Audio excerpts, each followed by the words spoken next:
healthy lungs. Okay.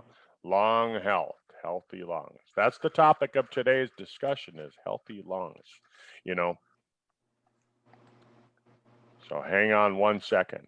I want to pull up something here right away. I want you to see this. So I want to do a screen share, but let me see if I have this. No, hang on. Healthy lungs. I've had issues with my lungs before. It's You not have? fun. It's not Yep. fun. Yeah. Oh, wait. Not fun. Yeah. I want to see if I can find this. I pulled up this map. You know, where did it go? Where did it go, Andrea? I don't know. One of my young granddaughter's favorite videos to watch on TV is, or on YouTube is, there's a video out there. It shows, like, I think it's a fake lung. I'm not sure, but it blows up a lung, shows her how it works. She thought that was pretty cool. Yeah. All right, hang on. Okay, so I want to share this screen here with you. There you go. What do you think of that? What does that represent to you? The globe. The globe, yeah. But that's all I can see. Yeah, that's what it is. It's the globe. Okay. But you see that red line? Yeah. All right. So what does that red line represent? Some latitude. I don't know. 35 degrees. That's 35 degrees north. Okay. What does it have to do with what we're talking about today? Today we're talking about lung health, the health of your lungs, healthy lungs, probably bacterial. Probably how much sun is in that latitude north during 8 months of the year. Yeah, well, not 8 months of the year, the rest of the year too. I mean, you just don't get as much sunlight. They've shown that if you live north of that red line, 35 degrees north latitude. If you live north of that line, I suppose there's a line at 35 degrees south too, but there isn't much down below 35 degrees south. You know, Look at that, Kurt. It looks like Fargo's right in line with Siberia over there.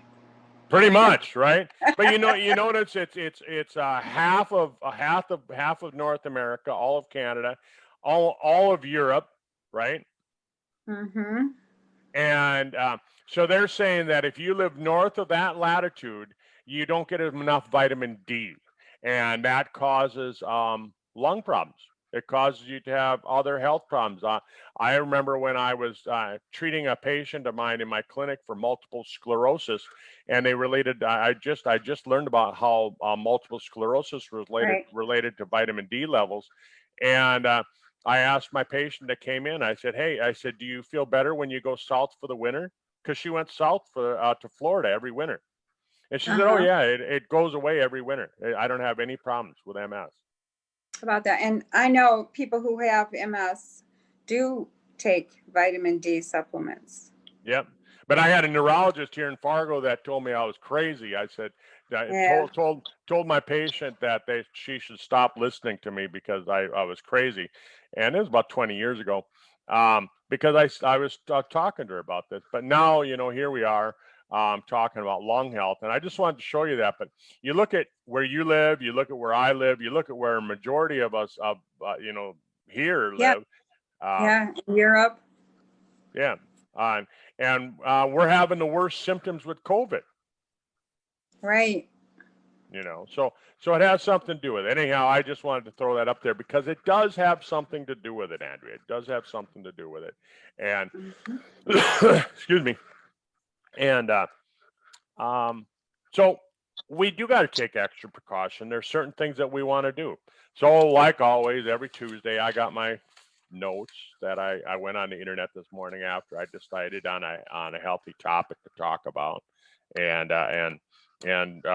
talk about what do we have, what do we need to talk about. So lungs, right? It's It's made of cells. It's made of tissue, and inside of your lungs is the outside environment that gets in through your nose and your mouth, right? Right. So all this stuff out here, if I cough and you breathe in what I just coughed, then you can get sick. Or if a factory is giving off pollution, lead or Mhm. arsenic into the air, or whatever, it gets in your lungs. And so inside the lungs, there has to be a layer of protection, Okay. right? So there's a thin mucus layer, Okay. and it's secreted in small amounts of lung, and what that does is that it basically collects all those bad particles. When you breathe in smoke, it collects in the mucus. When you breathe in someone else's viruses or bacteria, it collects in that mucus, right? Okay. Does that mucus cleanse it then, or how does that? So it's like a particle collector, right? It's like the filters, like the air filter in your car. Okay. But different than air filter in your car, the air filter in your car, you take the old one out, you put the new one in. In your lungs, you don't have that ability, but what you have is you have these little cilia, right? Right. These little hair-like structures that what they do is they push that mucus out. So that's why, like right now, you know, after you've been sick, you've got a productive cough and you spit up this junk, or it comes out your nose, Mm-hmm. or runs down your throat, or whatever, you know, whatever happens to it. But there's the cilia pushes it out. Okay. And what happens is that when we have an infection like COVID, or you know, pneumonia, Pneumonia. Yeah. you know, or any of those, what happens is that the mucus gets thick, and Mm-hmm. it gets to be, there's more production of it, Right. and all of a sudden now your body can't get rid of it. And so this causes something that's called um, acute respiratory distress syndrome, ARDS. Mm-hmm. And all of a sudden now you can't breathe as good, um, and so you're not exchanging that oxygen into the blood the way that you're supposed to, Uh-huh. and that causes a state of hypoxia, and that can cause, you know, well, I mean, it can cause Hypoxia, is that unable lack to get oxygen? lack of oxygen, yeah. Okay. But acute respiratory distress syndrome is actually, it's probably one of the things that you know, with COVID and with pneumonia, when older people get pneumonia, um, it's the leading cause of mortality. Right. So if you can get over that, if you can beat that, but a Mm-hmm. lot of times they have to use the you know, the inhaling machines and all of that to help people.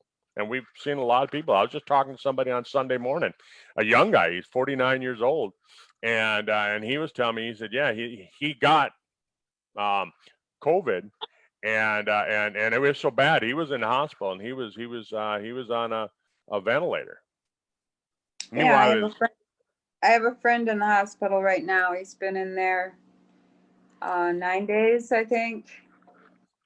He went in and they just treated him with IVs.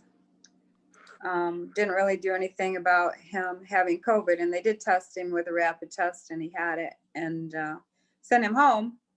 And by the middle of the next day, he went back in respiratory distress, and was in a regular room overnight, and then he ended up in ICU. He's still in ICU, and yeah, it's been a struggle.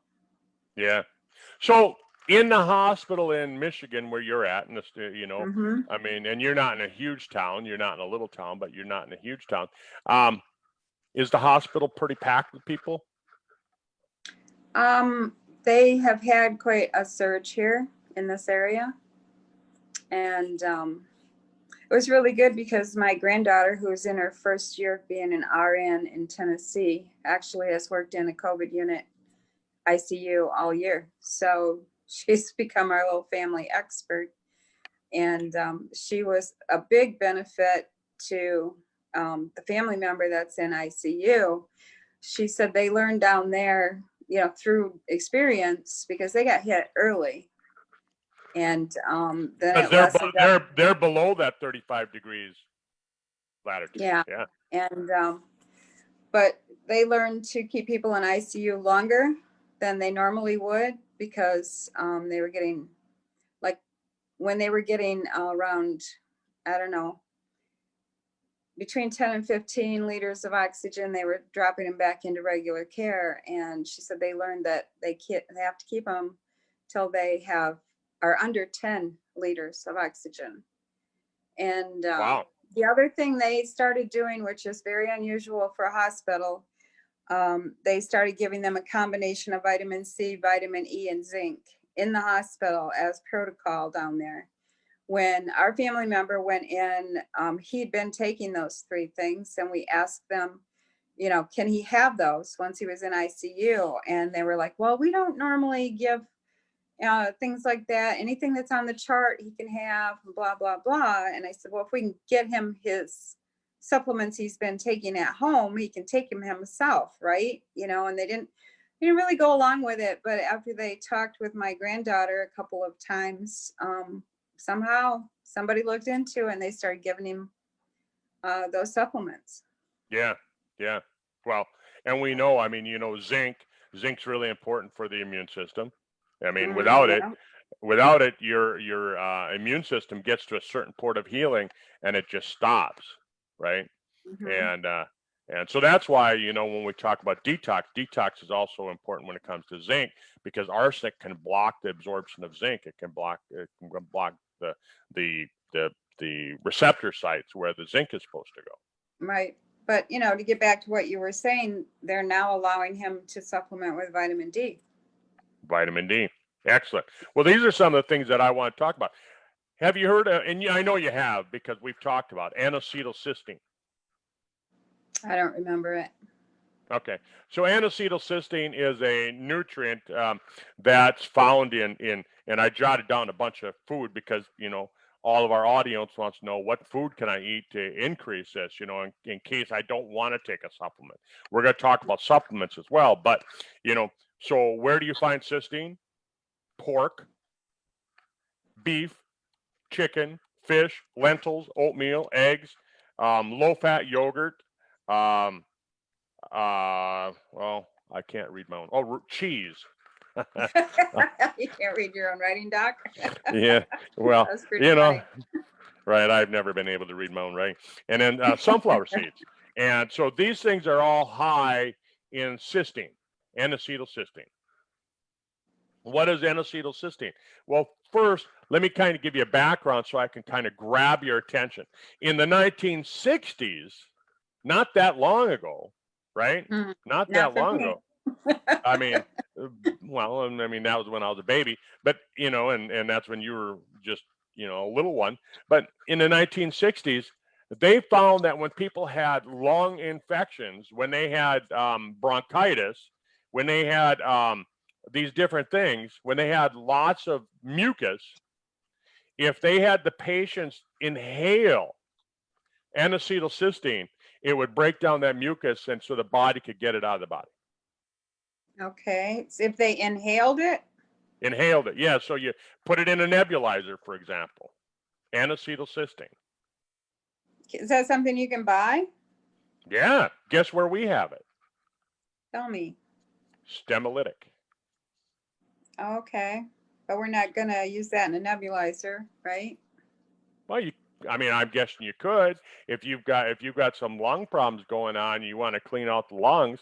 I'm sure you could, you know, put it into a liquid form. You know, liquefy your supplement and then put it into the nebulizer. But you can take it orally. It works orally too. It says NAC taken orally absorbs rapidly into the body, and it's a precursor to helping with lung disease. These are notes that I as I jump through different websites. What does N-acetylcysteine also do? It blocks viral replication. We're hearing that word a lot, aren't we? Viral replication. Yeah, maybe we should explain that for people who don't understand it. Go ahead and explain that to people. Viral Well, replication. my understanding is that when a virus goes in your body, it has to attach to a cell and stick its little RNA or whatever into your cell, and then it goes in there and has a lot of sex.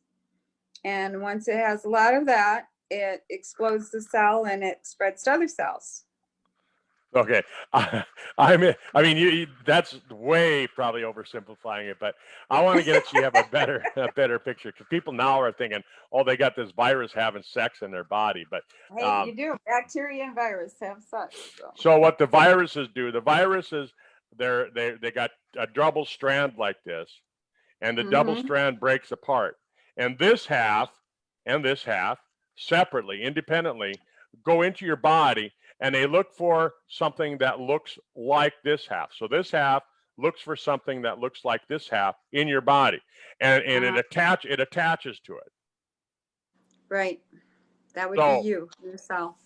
So it attaches to this cell, right? And then it injects itself into that cell through those, the little spikes, that we see. What's called the coronavirus, because it's got spikes, and it injects itself into the cell, and then it uses your DNA, portions of your DNA, and it basically replicates itself, but it also mutates. And the really bad viruses, they don't only do that, they'll take and they'll grab other viruses in your body, because you're not just exposed to one. There's not just the coronavirus right now. There's also the flu virus and things like that. And it'll attach to that, and it'll mutate not only with your cells, but it'll mutate with the other viruses, and then it'll get in the body. And once it gets in the cell, then it has the sex and it replicates inside that cell until the cell is full. And then once the cell is full, it explodes, and all these little baby viruses get into your body. So you're exactly right. Just adding a little bit more detail to it, right? Right. Yeah. So what does N-acetylcysteine do? What stops that replication?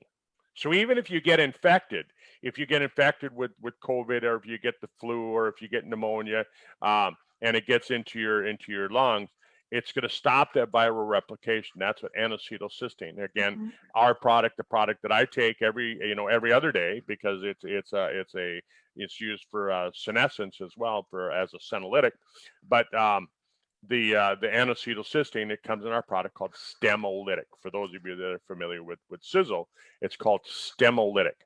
And you can get it again from those different foods, the pork, beef, chicken, fish, lentils, oatmeal, eggs, low-fat yogurt, cheese, and sunflower seeds as well. But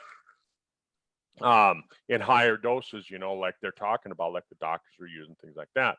So it helps out. And there's other things that we're going to talk about that stop viral replication as well. But so this N-acetylcysteine, I'm going to go through a couple different vitamins and nutrients that we can use. It helps with stopping inflammation. And from your friend and that got infected with COVID, there's a lot of inflammation involved with it, isn't there, in the lungs? Oh, yeah. Yeah. Yeah.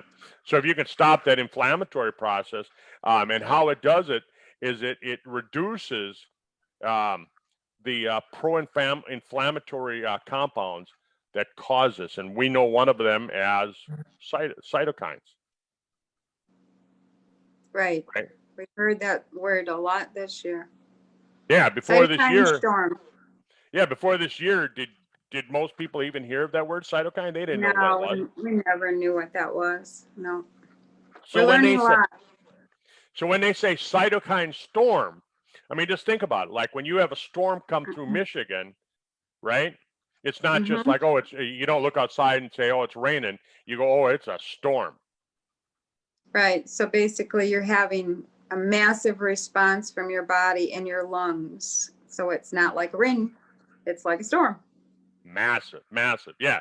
So N-acetylcysteine, it's amino acid. It breaks that down. It slows down that cytokine storm. It slows down that inflammation, and it helps to prevent this acute respiratory distress syndrome.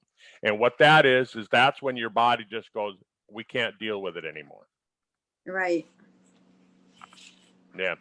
Can't deal with it anymore. So that's really what that is. Does that kind of make sense? So it's for those people who aren't interested in anti-aging, they're not interested in senescence, they're not interested in getting rid of these cells that increase your aging, speed up your aging. If you're not interested in any of that, Stemolytics is still a good product to take because it has this N-acetylcysteine, and that's going to help protect your lungs, and it's worth it for that reason, isn't it?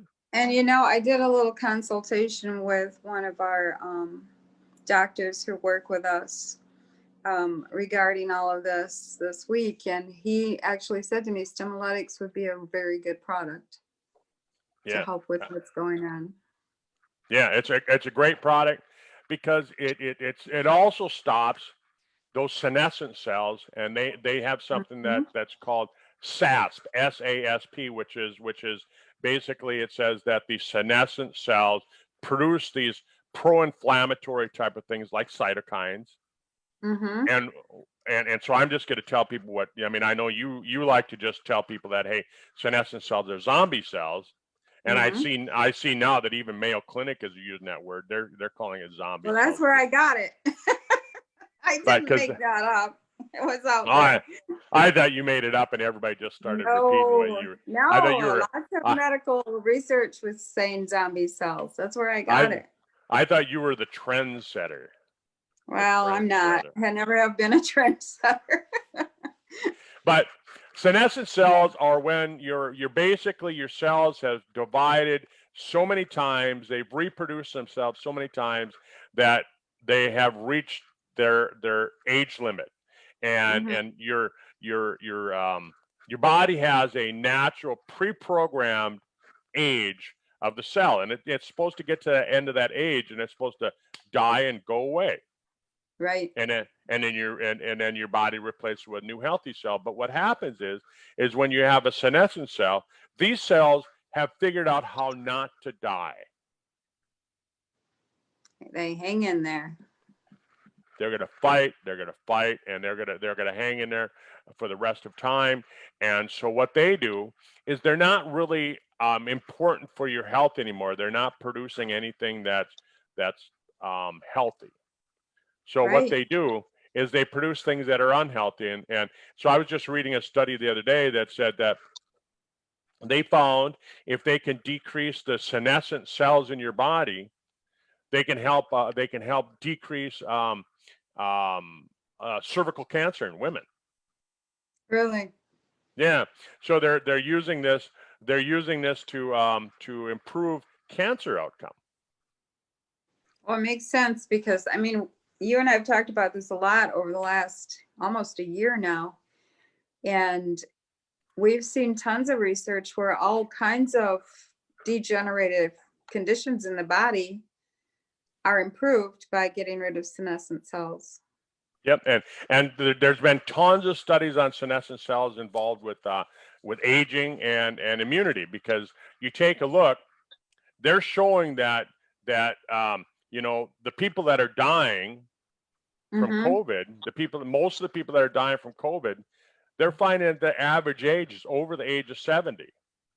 Right. Well, what's the average lifespan in America? 80. 78.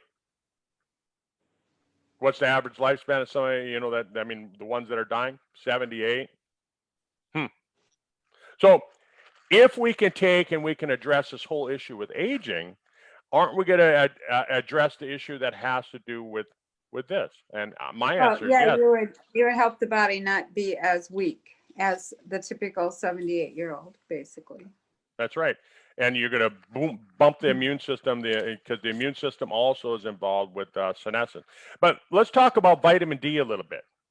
Okay. So did you know that vitamin D, when you take vitamin D, it has to be activated?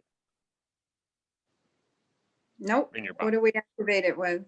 So it's activated in the kidneys and that's the main place it's activated, but it's also activated in the lungs. Really? hmm and I didn't know that till I read that this morning. But they're showing that if you have your vitamin D levels checked, that you want to have it above 20 nanograms per milliliter of blood, and they show that this decreases your risk of infection. Earlier studies that I read regarding COVID said that you wanted to have that at 34 nanograms per milliliter. So I would say Okay. bump it up a little bit, Mhm. 34. It is a fat soluble vitamin though, and there is, some precautions with taking fat soluble vitamins, correct? Yeah, you don't want to get it too high, but I looked at my mom's lab work the other day, and my mom's lab work, her vitamin D levels are at 70, which falls in the normal range, but it's on the upper end. And so I said, well, that's good. And she said, oh, my doctor said that I got to watch that it's too high. And but I mean, she's in her 80s, and they're watching her coagulation. They're watching the thickness of her blood, and they're saying that that if the vitamin D levels, like you said, it's a fat soluble vitamin, so it could cause issues with that. And so I did some research on it, and it has to be way higher than what she's at. And they test her every so often, and she's just fine. But bottom line is that vitamin D, what does it do? It prevents the increased thickness of the of the smooth muscle in the lungs. So you don't want thicker, smooth muscle, because you want that oxygen to flow through there easily. Flexibility. And so that's like kind of what I understand COPD is. So but the lungs kind of don't move as much as they used to. That's right. Yeah. So they were saying that with that N-acetylcysteine, if you take that, it'll actually help out with that COPD as well. On going back a little bit, Mhm. but so it prevents that and inhibits the enzyme that that is linked with airway remodeling. So think of remodeling. I mean, if I'm remodeling my house, I'm tearing it down, I'm rebuilding it, things like that. Mhm. So it inhibits that enzyme, which is good. It inhibits the expression of the gene that's linked to asthma. Vitamin D does this, and they found, like I said, the 35-degree north thing. It prevents the cytokine storm. It prevents acute respiratory distress syndrome.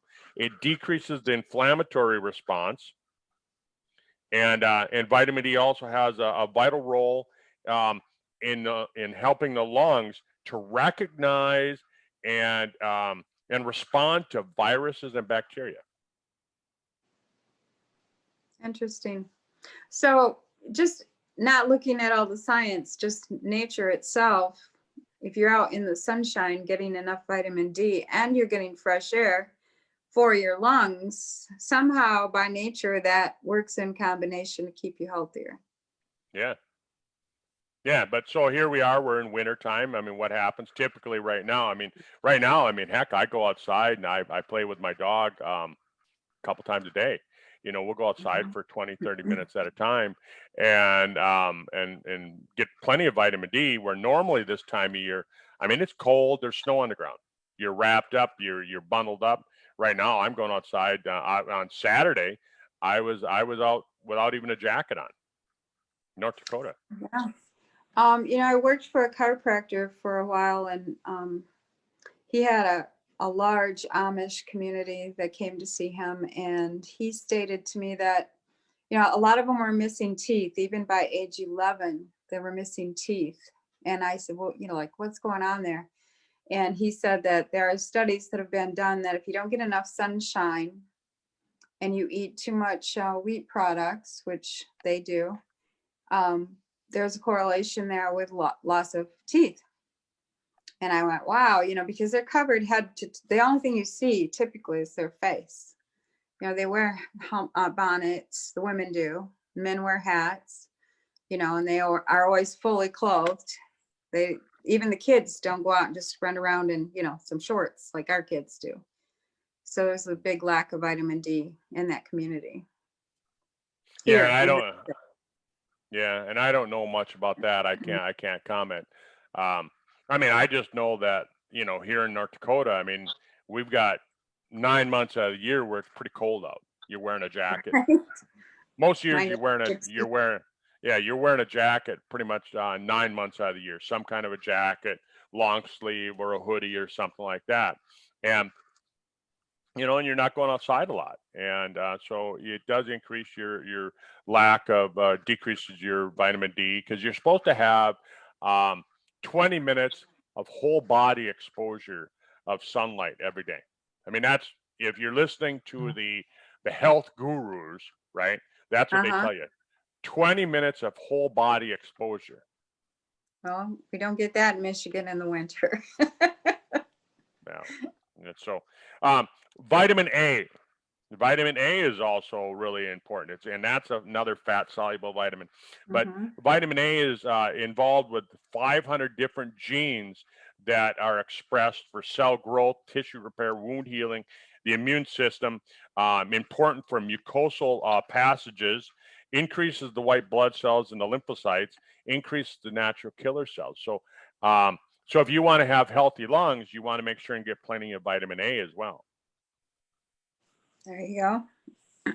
That's good to know. And vitamin A helps to decrease the cytokine storm, and which helps to decrease bronchial spasms. Vitamin A. Vitamin C, you talked about vitamin C earlier, right? And they found that vitamin C is essential for immune function, protects the lungs from viruses. It increases interferon, which reduces the activity of bacteria during an infection, and it helps to prevent viruses from entering the healthy cells. Remember, we were talking about how the coronavirus attaches with those spikes, and I think people have seen the videos on TV plenty this year. They probably had more biology than they ever had in high school. So if you hated biology in high school, you've gotten plenty this year on just watching the news. And those coronaviruses attach, and so vitamin C helps prevent that. Good to know. It's good to know, isn't it? And it helps increase the T lymphocytes, which is important for the production of antibodies, right? When President Trump got his, when he got infected with the coronavirus, the COVID, didn't he have an antibody infusion? I don't know what he had. Yeah, that's one of the things that he had, was an antibody infusion. And vitamin C is necessary for the healthy production of collagen, right? And collagen is important for all your soft tissue. It helps prevent, scars and all of those things. And very, very important. The next one, you and I've talked about this quite often. Our product that I talk about is the 4Restore. Right. 4Restore has L-citrulline, L-arginine, and beet juice extract, and that's, as we know, Nobel Prize science shows that it increases nitric oxide. That's good. More Yeah, oxygen. More oxygen increases the blood flow, increases the oxygen exchange, relaxes the blood vessels. It's important for immune function. It decreases bronchial spasms, and so L-citrulline, L-arginine in our 4Restore product help produce that nitric oxide. And so these are, really important things. The you and I've talked a lot about having a healthy gut. I mean, it's probably been maybe a year since we really spent some time on talking about the digestive system. Oh, I don't know about that. We've talked about it a lot. So people can go back on the Facebook page and hopefully find those topics, in the headlines. But yeah, we could talk about that again for sure. Yeah, maybe next week we talk about healthy gut, because, come the first year, everybody's gonna be trying to get healthier. Everybody's gonna try and lose weight, and it's important for all those things as well. But Mm-hmm. 70% of your gut, or 70% of your immune system, is found in the gut. And so Okay. fermented foods are really, really important. Mm-hmm. Our product, we call it Body Shield. It has fulvic acid in it. Fulvates and humates are really healthy for keeping the gut lining so that the healthy bacteria can grow in there, and that helps to make it so that you have a healthy mucus layer, which we talked about right away in the beginning of this call. Right.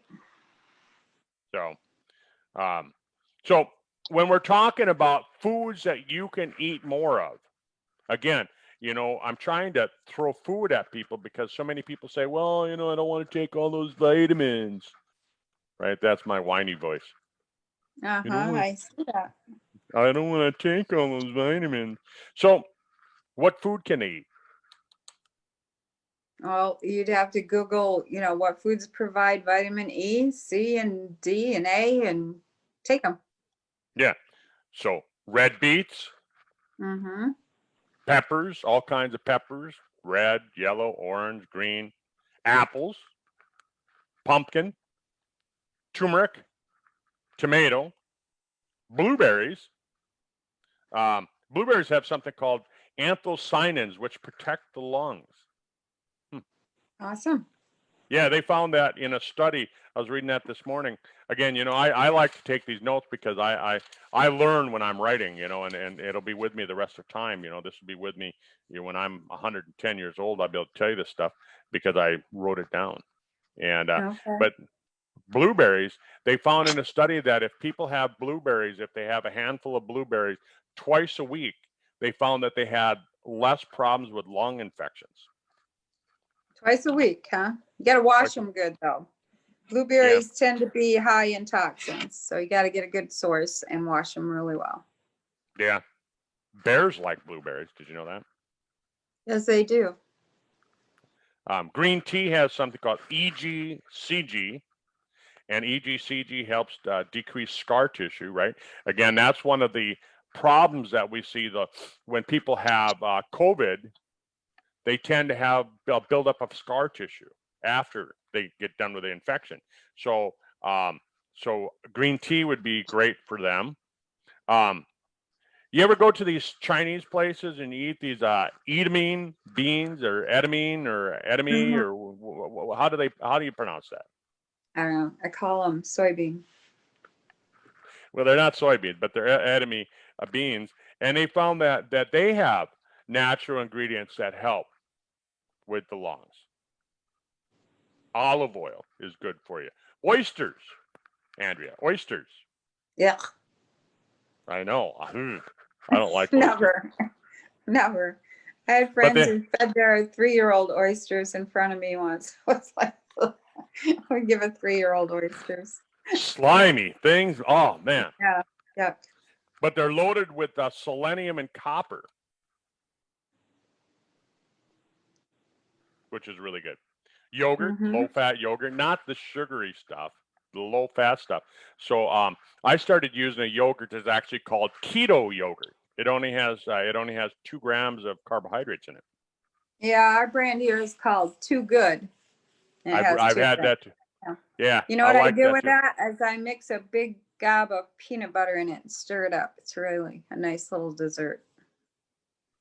I might try that because I'm on this keto diet, and I'll try some peanut butter. Well, then if you add, my daughter has MCT oil, so she figured out that if you add a little more MCT oil, it actually makes it better for keto. And then we get a little Lily's dark chocolate chips and dump a sprinkle in there, and it's a nice little treat. So you take and you make almost a dessert out of it by throwing some chocolate in, throwing some peanut butter. So it's like a Reese's peanut butter yogurt.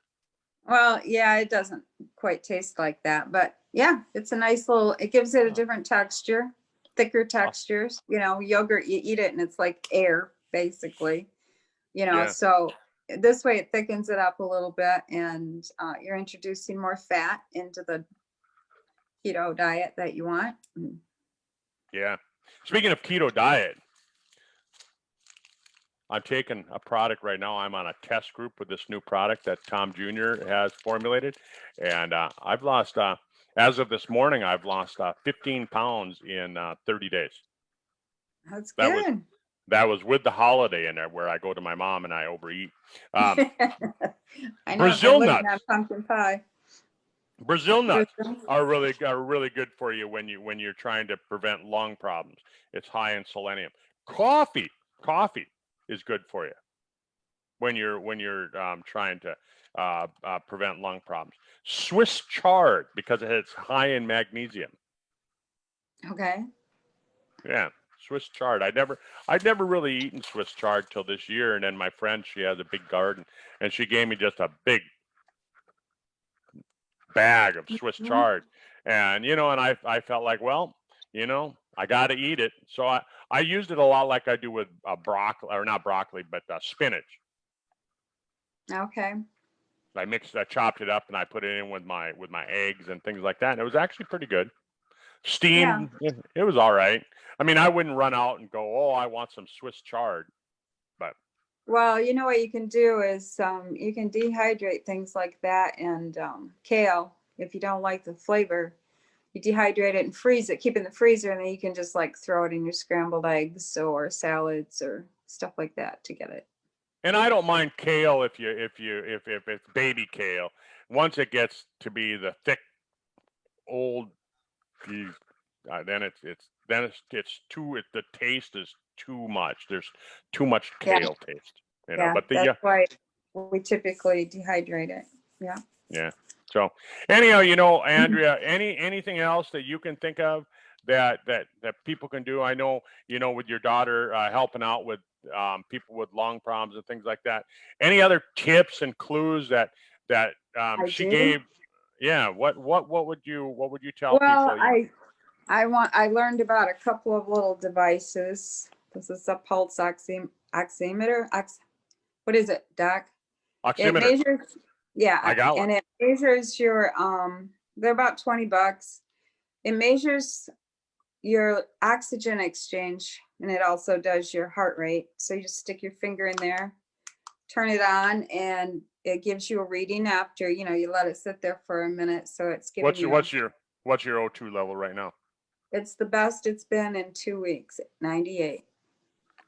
98 I, is good. um, I was 88 one night, last Tuesday night, I was 88. That Wow. wasn't good.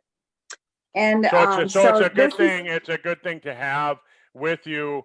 So you know just kind of the status of your health. How much oxygen do you have in the red blood cells? right. And if you have any type of condition like bronchitis, pneumonia, anything like that, really this was a determining factor for how healthy people were doing around here on COVID. Like if you're having loss of oxygen, like our family member that ended up in the hospital, his dropped down into the high 80s. And we said, going to the hospital. Yeah. And so we used that and learned all about that. I'd never seen one Did you before. know?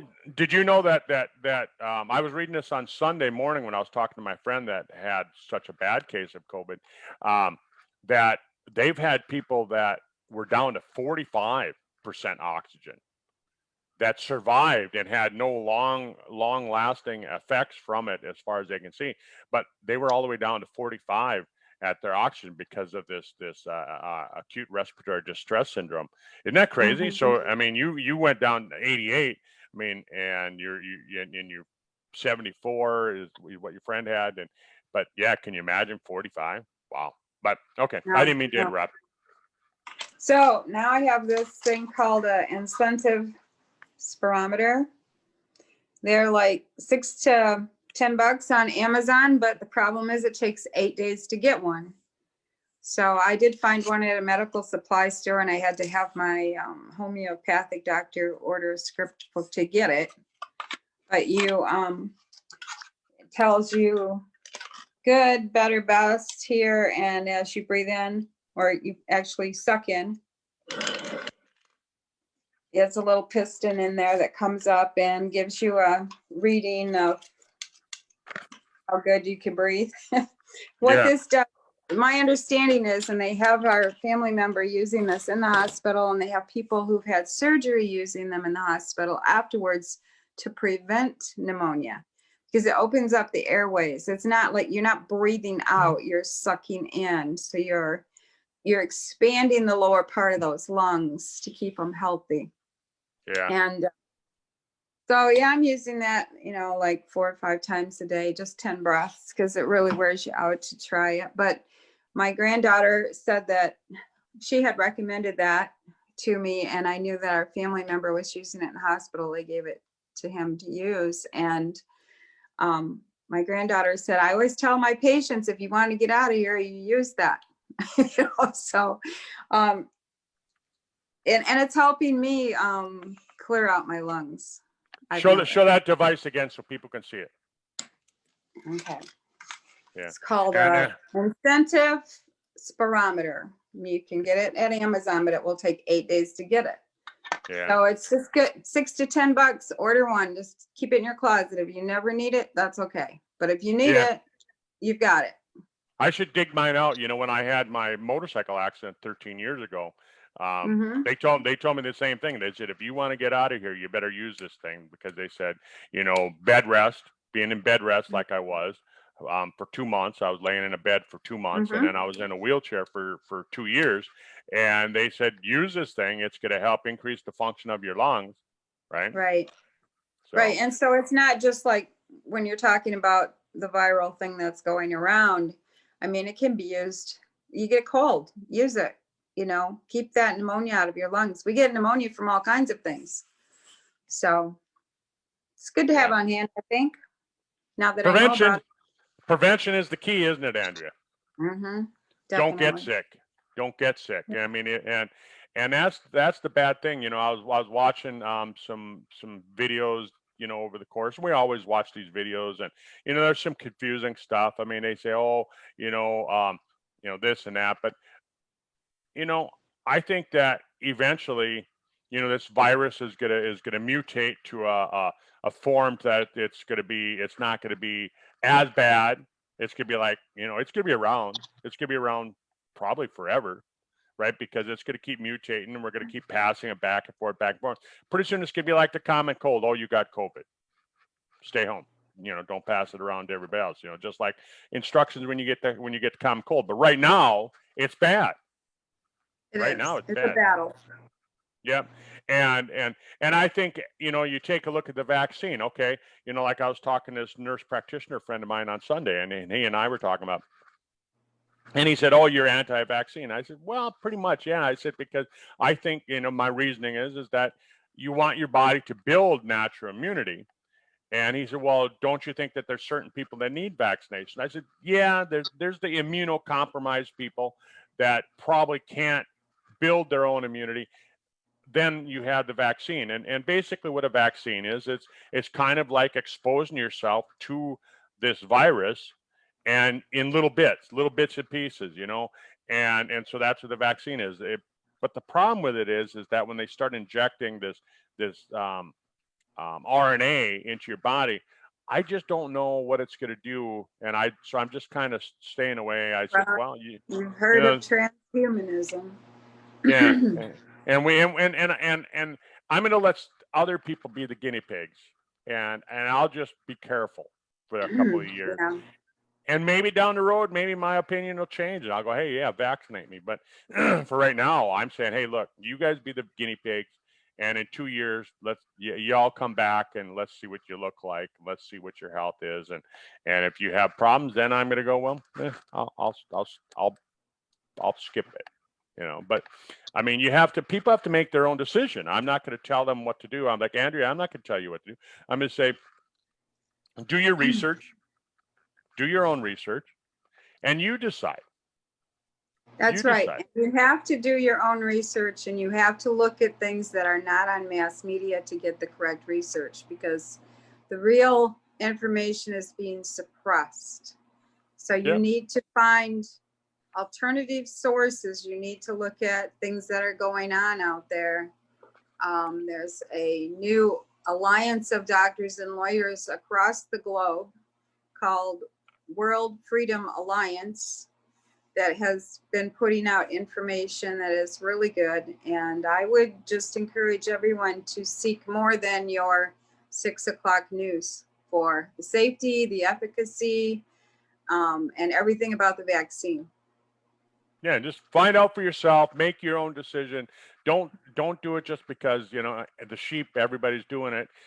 Don't, do your own research, because you're the one ultimately that's responsible for your own health.